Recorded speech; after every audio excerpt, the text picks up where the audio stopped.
All right, so our kiln is ready. We have both green ware and we have glazed ware that's in there and ready to be fired. The kiln right now reads 66 degrees in internal temperature and reads idle, so it's just standing by. This kiln has 3 speeds to operate plus a ramp hold option, which allows you to really control the speed and the level of the heat that you give your objects and how long you let things last in drying times.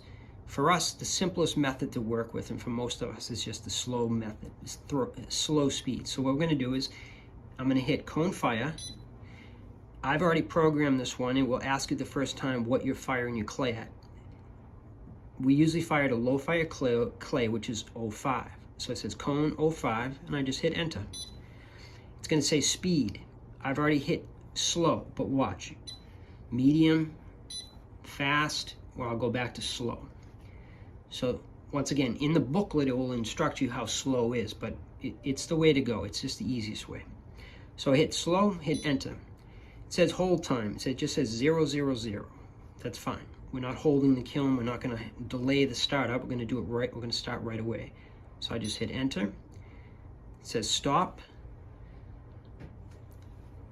And I just hit start. What you're going to hear is this clicking noise. What the clicking noise is that the kiln is cycling through the elements. So if we step back for a minute.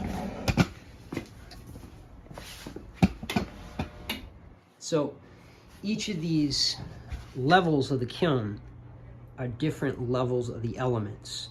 So when you hear that clicking noise, what it's doing is firing each of those elements slowly. So it's slowly heating each of them up at a different pace. Over on this side of the kiln, we have what's called, if you're not used to them, it's called peepholes, where you can kind of look inside the kiln. You can also use them to, when the kiln is cooling down, to kind of allow it to cool faster. You know, occasionally you might remove the top one and you might remove the very bottom one so that you can get a little bit of air cycle through. I normally don't even bother doing that. It's not necessary. Just let the kiln anneal at its own rate. So what's going to happen is this kiln is probably going to take about 12 hours for it to heat up, and then it's going to take another 12 hours for it to anneal and cool down.